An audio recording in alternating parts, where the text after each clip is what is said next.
Hello everyone, welcome back to the channel.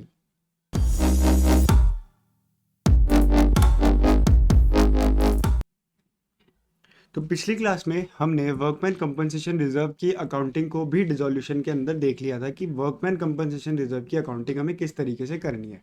Now हम accounting के अंदर रियलाइजेशन अकाउंट पढ़ चुके हैं, ट्रांसफर एंट्री देख चुके हैं, एसेट की, लाइबिलिटीज़ की, उससे रिलेटेड कुछ कॉमन पॉइंट्स भी देख चुके हैं।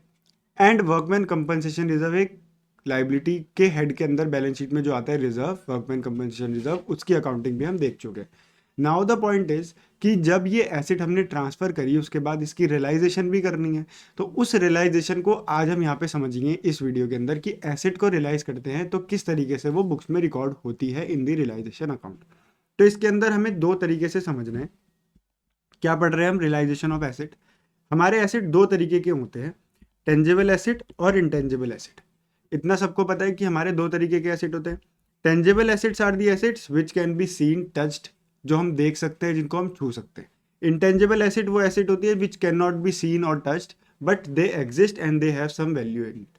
ठीक है, इनकी कुछ ना कुछ वैल्यू है, इनको देख नहीं सकते, इनको टच नहीं कर सकते, बट वैल्यू तो है। जब आप बिजनेस चला रहे हो तो आपकी टेंजिबल एसेट भी रियलाइज होंगी बिजनेस बंद होते हुए, और इंटेंजिबल भी रियलाइज होंगी।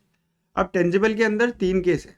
जब आपने रियलाइज करा तो आपको रियलाइज्ड वैल्यू या तो पता नहीं थी, या फिर आपके पास रियलाइज्ड वैल्यू थी, आपको पता है, या फिर आपको रियलाइज्ड वैल्यू एक पोर्शन की पता है लेकिन बाकी पोर्शन की नहीं पता।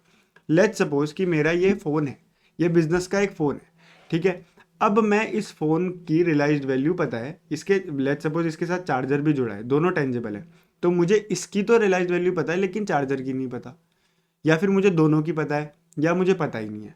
तो इस केस में क्या करना है, जब भी बिजनेस कोई भी टेंजिबल एसेट को रियलाइज करेगा तो आपको तीन चीज़ों को ध्यान में रखना है। अगर आपको रियलाइज्ड वैल्यू गिवन ही नहीं है, आपको पता ही नहीं कि वो कितने में रियलाइज हुआ, तो बुक्स के अंदर जितनी वैल्यू आ रही है आप पूरी की पूरी रियलाइजेशन में लेके जाओगे।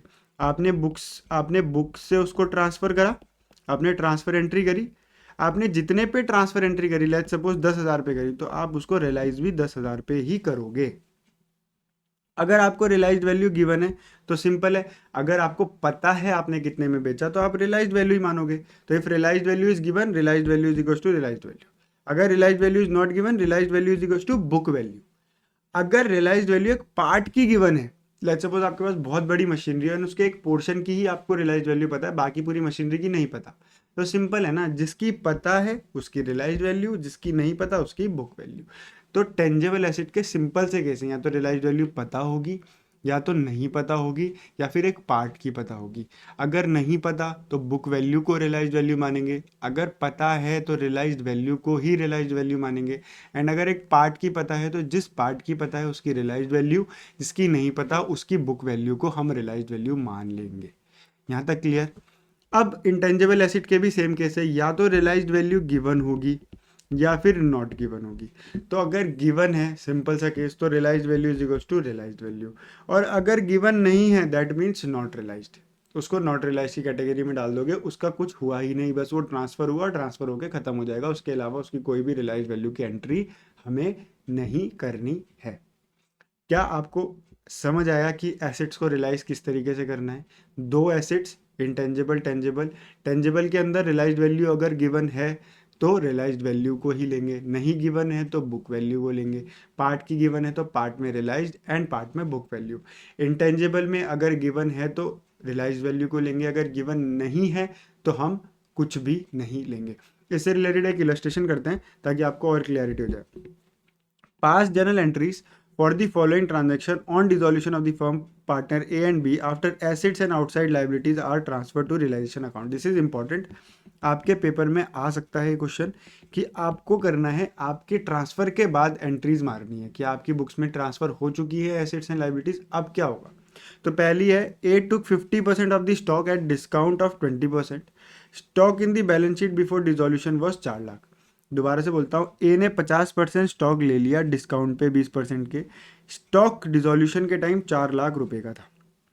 तो सबसे पहले क्या करना है, ट्रांसफर एंट्री तो करनी नहीं है। अगर ट्रांसफर एंट्री होती तो क्या होती, realisation account debit to stock account, asset realisation के डेबिट में आगे ट्रांसफर हो जाता।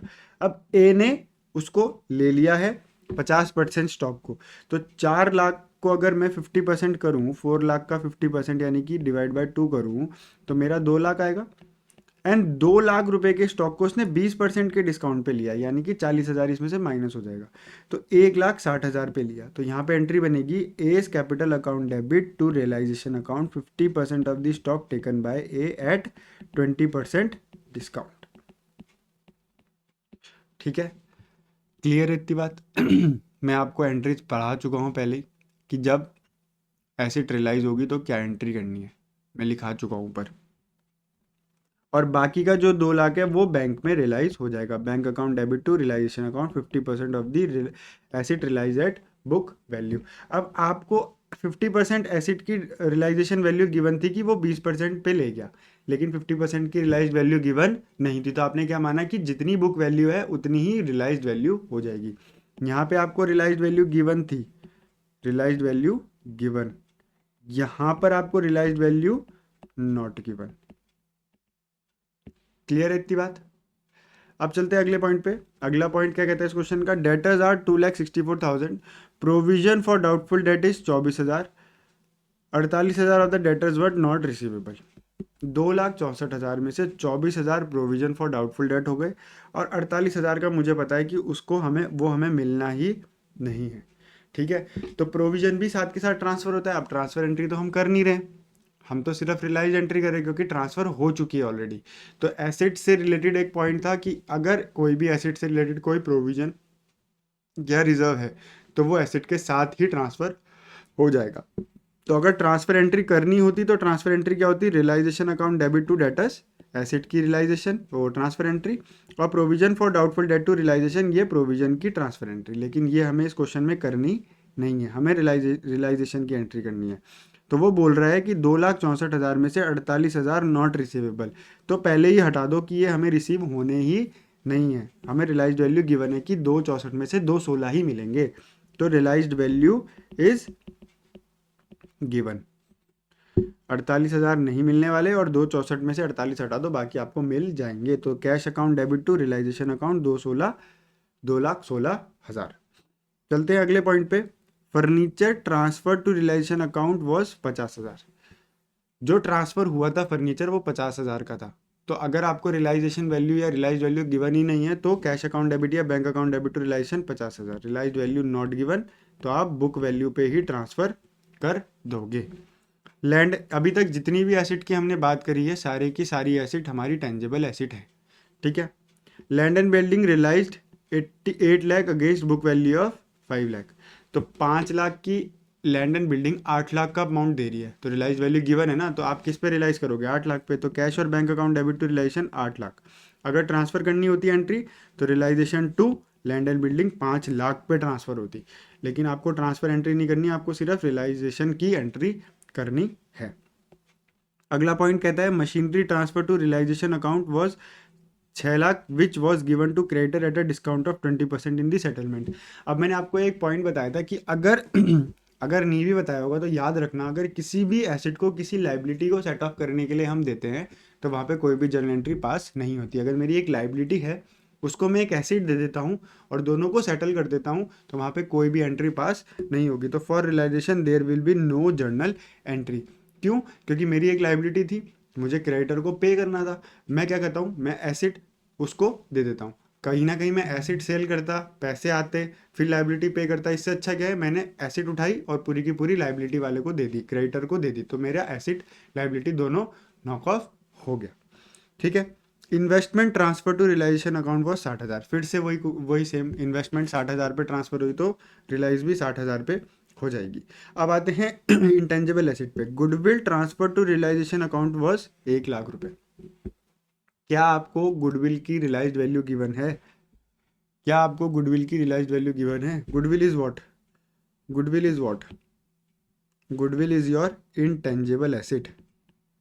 क्या आपको इस इंटेंजिबल एसेट की वैल्यू गिवन है? रियलाइज्ड वैल्यू नहीं गिवन है, तो that means no journal entry because realised value not given.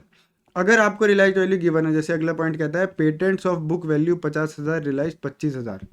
50,000 के पेटेंट मेरे को 25,000 देने हैं, तो यहाँ पे मेरे को रियलाइज वैल्यू गिवन है, मैं 25,000 पे उसको रियलाइज करूंगा।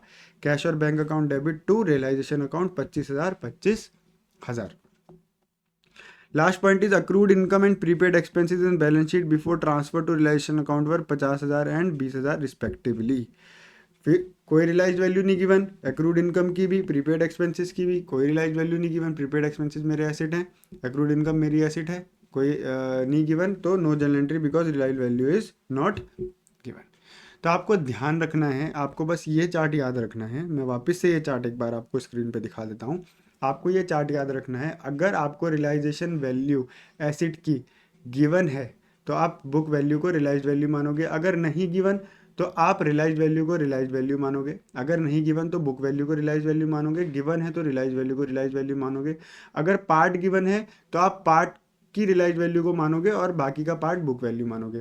ऑन दी अदर साइड अगर आप इंटेंजिबल एसेट की बात करो, अगर आपको नहीं गिवन तो आप नॉट रियलाइज मानोगे, और अगर आपको गिवन है तो आप रियलाइज वैल्यू को ही रियलाइज वैल्यू मानोगे। यहाँ तक क्लियर? आपको ये याद रखना है, आपको क्वेश्चन बनाने में ये बहुत हेल्प करेगा। एक बार फिर से रिवाइज करिएगा, आज बहुत सारे पार्ट डल चुके हैं ऑलरेडी, आप स्टार्टिंग से डिसोल्यूशन को प्लीज़ रिवाइज करिए। कहीं पे भी कोई भी डाउट है आप कमेंट बॉक्स में कमेंट करके पूछ सकते हो। चैनल पर नहीं हो तो प्लीज़ चैनल को सब्सक्राइब करो, दोस्तों के साथ शेयर करो।